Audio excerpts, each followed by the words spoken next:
पिछले कुछ दिनों में हिमाचल प्रदेश में जिस तरह से बारिश का कहर बरपा है, उसमें पर्यटकों को भी खासी परेशानियों का सामना करना पड़ा। कोलकाता से आए पर्यटक अभिजीत दास ने घुमारवीं के विधायक कांग्रेस के राष्ट्रीय सचिव राजेश धर्मानी को आप बीती सुनाई। हिमाचल घूमने आए पर्यटकों ने आप बीती सुनाते हुए कहा कि वे झरने से बाल बाल बचे और उन्हें चोटें भी आई है। पर्यटक अभिजीत दास ने कहा कि वह मोटरसाइकिल पर शिमला से होते हुए कल्पा काजा कुंजुम पास होकर मनाली गए, लेकिन वहां पर नाले झरने का पानी इतना तेज था कि निकलना मुश्किल हो रहा था। हिम्मत करके वह वहां से बच कर निकले और फिर वह मनाली पहुंचे। मनाली में 3 दिन तक ना तो बिजली थी, ना कोई नेटवर्क था, यहां तक कि उनका एटीएम भी बंद हो चुका था। इसके अलावा पैसा भी खत्म हो गया था। लेकिन पिछले कल रास्ता खुला तो राहत की सांस ली और नग्गर से होकर कुल्लू पहुंचे। मंडी में भी भारी भूस्खलन हो रहा था और वहां पर उन्हें चोट भी लगी, लेकिन उन्होंने डॉक्टर से उपचार करवाया, फिर आगे निकले और आज यहाँ पहुंचे हैं। उन्होंने कहा कि यहाँ पर फंसे हुए पर्यटकों के लिए खान पान की व्यवस्था विधायक राजेश धर्मानी के द्वारा की गई है, वह काबिल तारीफ है। मैं घूमने गया था हिमाचल में, तो मैं शिमला होके फिर कल्पा होके काजा टाबू और काजा होके फिर गया कुंजुम पास होके गया मनाली। कुंजुम पास जाने उस टाइम बहुत बारिश हो रहा था। वो कोई जो नाला है होता है झरना, उसका ऊपर से जाने बहुत कठिन था। उसमें बच के निकले मैंने। तो उसका बाद जब मैं मनाली पहुंचा, मनाली 3 दिन रुका। 3 दिन कोई इलेक्ट्रिसिटी नहीं था, कोई मोबाइल कनेक्टिविटी नहीं था, एटीएम बंद था, पैसा भी प्राय ख़त्म हो गया था। फिर हम लोग जब ही कल जब रास्ता खुला तो नग्गर का तरफ रास्ता, वहाँ से कुल्लू है, फिर कुल्लू की देखा पूरा बंद है रास्ता, वो लैंडस्लाइड हो गया। और यहाँ ये टोल प्लाजा जो है, ये बलो टोल प्लाजा, यहाँ पे दिखा कि यहाँ के एमएलए वो सज्जन व्यक्ति है, वो सबको बुला के बोला कि मुझे भी बहुत भूख लगा था, मैंने खाया, बहुत आनंद मिला, वो बहुत अच्छा लगा। चंद्रताल में फंसे 300 लोगों के लिए किए जा रहे रेस्क्यू ऑपरेशन के दूसरे दिन 12 किलोमीटर रोड बहाल किया गया। अभी कुल 25 किलोमीटर और दूरी चंद्रताल टेंट कैंप तक शेष बची है। चंद्रताल में सभी लोग सुरक्षित हैं। ऑपरेशन के तीसरे दिन सुबह 5:30 बजे से सड़क खोलने का कार्य शुरू कर दिया गया था। चंद्रताल में फंसे 300 लोगों के लिए किए जा रहे रेस्क्यू ऑपरेशन तीसरे दिन भी जारी रहा। भारी बर्फबारी के कारण 3 से 4 फीट की बर्फ कुंजुम पास से चंद्रताल की ओर है। इसी के साथ शाम होते ही तापमान में भारी गिरावट आ रही है। -5 से अधिक तापमान जा रहा है। रेस्क्यू ऑपरेशन के दूसरे दिन स्पीति प्रशासन की ओर से 6 सदस्यीय मैसेंजर टीम कुंजुम दर्रे से चंद्रताल टेंट कैंप के लिए दोपहर 2:30 बजे भेजी गई, जो कि शाम 6:45 पर पहुंचे। इस मैसेंजर टीम में पांगमो गांव से गायलनसन और तेंजिन नामका हल गांव से नामग्याल और छेरिंग लोसर गांव जे टश्ची केशंग और केशांग पलजोर शामिल हैं। इनके पास सैटेलाइट फोन भी दिया गया है। चंद्रताल में सभी लोग सुरक्षित हैं। भारी बर्फबारी के कारण पैदल भी फंसे हुए लोगों को रेस्क्यू करना मुश्किल भरा है। ऑपरेशन के तीसरे दिन सुबह 5:30 बजे से सड़क खोलने का कार्य शुरू कर दिया गया। जाओ पानी कहाँ से आ रहे आप? भाई गए थे यहाँ से, बादल जा रहे हैं, अब नहीं जाना। क्यों? बहुत बर्फ है नीचे, ज्यादा है। 2-3 घोड़े तो मर गए भाई। अच्छा, 2 बच्चे मर गए, घोड़ी नहीं है मेरी। तो काय को रिस्क लिया? उपनिदेशक प्रारंभिक शिक्षा मंडी कार्यालय में जेवीटी दिव्यांगजन उम्मीदवारों के पदों को अनुबंध पर भरने के लिए बैच वाइज काउंसलिंग प्रक्रिया 13 जुलाई को निर्धारित की गई थी, लेकिन अब ये अनिश्चित काल के लिए स्थगित कर दी गई है। उपनिदेशक प्रारंभिक शिक्षा अमरनाथ ने बताया कि आने वाले समय में मौसम साफ होने के बाद ही यह प्रक्रिया शुरू की जाएगी। जेबीटी दिव्यांगजन उम्मीदवारों के पदों को अनुबंध पर भरने के लिए बैच वाइज काउंसलिंग प्रक्रिया को अनिश्चितकाल के लिए स्थगित कर दिया गया है। पहले यह काउंसलिंग 13 जुलाई को होनी थी। अधिक जानकारी देते हुए उपनिदेशक प्रारंभिक शिक्षा अमरनाथ राणा ने बताया कि 13 जुलाई को जेल रोड के कार्यालय में काउंसलिंग प्रक्रिया रखी गई थी। प्रदेश में मौसम खराब होने के चलते जनजीवन अस्त व्यस्त हो गया है। शिमला से काउंसलिंग प्रक्रिया को स्थगित करने के आदेश जारी हुए हैं, जिसके चलते अब इस प्रक्रिया को अनिश्चितकाल के लिए रोक दिया गया है। उन्होंने कहा कि आने वाले समय में जब मौसम साफ होगा तो उपायुक्त मंडी से बैठकर इस काउंसलिंग को दोबारा करवाने के लिए विचार विमर्श किया जाएगा। हमने 13 तारीख को अपने कार्यालय में, जो हमारा एलिमेंट्री का कार्यालय जेल रोड में है, वहाँ पर दिव्यांगजनों की जेबीटी के पदों के लिए जो 15 पद थे उसके लिए हमने काउंसलिंग रखी थी। और ये जो हमारे दिव्यांगजन हैं, जो पर्सन विद डिसेबिलिटी हैं, इसकी जो कमेटी बनती है उसके डीसी साहब चेयरमैन होते हैं और हमारे अपने एम्प्लॉयमेंट ऑफिसर्स और वेलफेयर ऑफिसर्स के मेंबर होते हैं और डायरेक्टर मेंबर होते हैं। तो अभी जैसे कि आपने देखा देश प्रदेश में काफ़ी बारिश का तांडव है, तो हमें आदेश हुआ है शिमला से कि ये जो जितनी भी काउंसलिंग है इनको डेफर कर दिया जाए। तो हमने ये निर्णय लिया है डीसी साहब से बात करके कि जो हमारी काउंसलिंग है इसको हमने अनिश्चितकाल के लिए पोस्टपोन कर दिया है।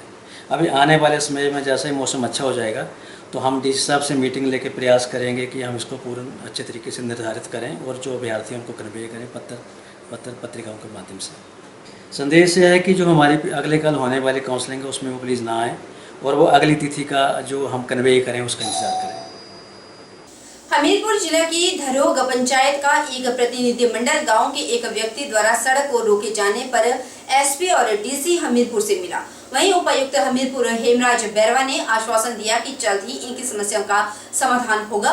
लोगों का कहना है कि उनकी गाड़ियां उसी सड़क से जाती है और वहीं उनकी रोजी रोटी है। साथ ही सड़क बंद होने की वजह से अपने वाहन भी नहीं चला पा रहे।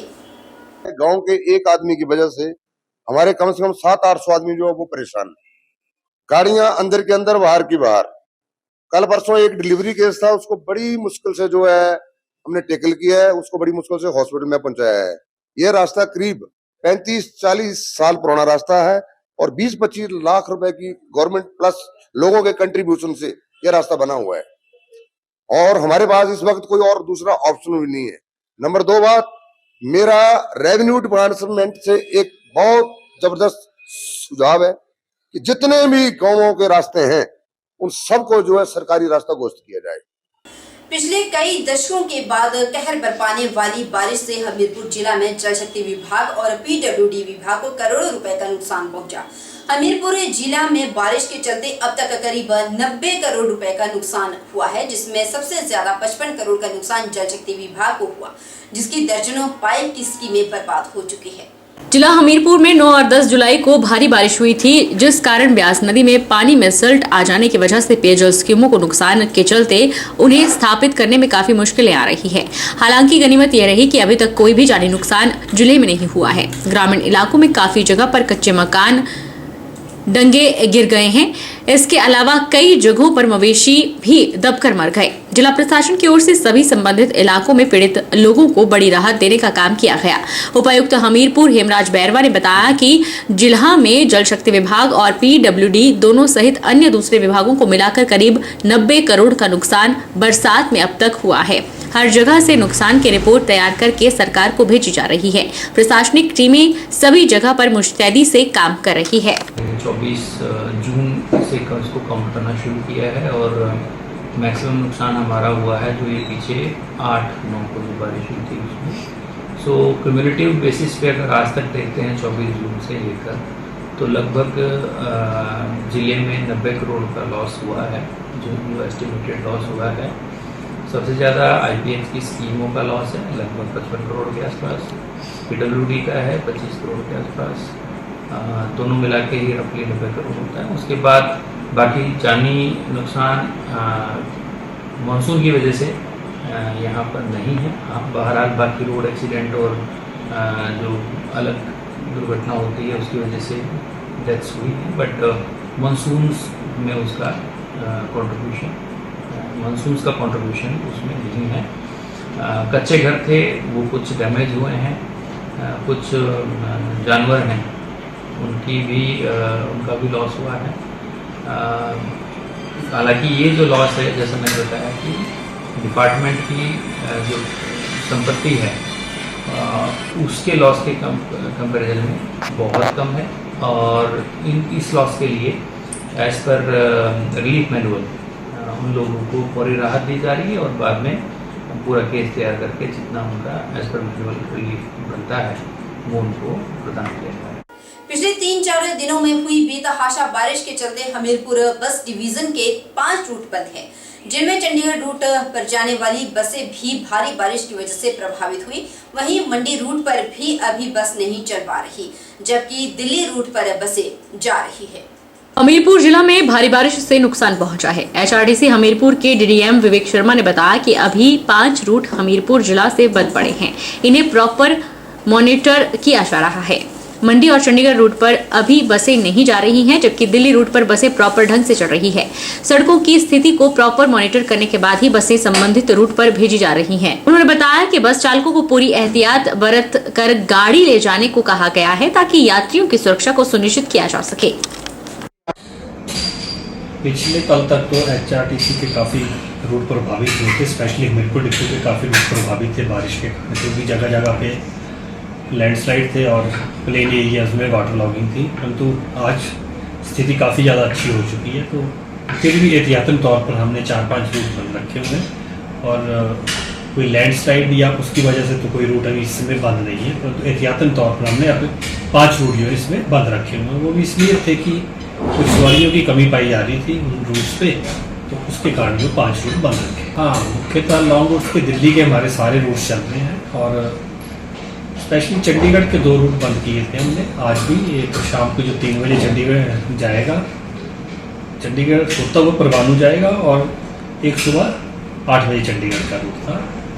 इसी तरह हमने एक बद्दी का रूट बंद रखा हुआ है जो सुबह 7:30 बजे जाता है। वो भी इसलिए क्योंकि जो बद्दी को कनेक्ट करने वाले ब्रिजेज हैं स्वार घाट की तरफ से, वो सारे जो है बह चुके हैं, इसलिए उस रूट को भेजने की कोई औचित्य नहीं होता है। इसी तरह एक मंडी का रूट है सुबह 6:40 पे चलता है, उसको बंद रखा।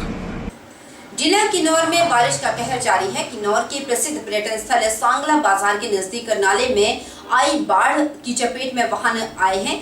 बाढ़ का मलबा बाजार होते हुए सांगला गांव की तरफ जाने से भारी नुकसान हुआ, लेकिन ये जानी नुकसान नहीं हुआ। बाढ़ के मलबे में बहते वाहनों को काफी मशक्कत के बाद बचाया गया। लोगों के घरों और दुकानों में भी मलबा घुसा है। बुलेटिन में इतना ही। आप अपना बहुत बहुत बहुत ख्याल रखिएगा।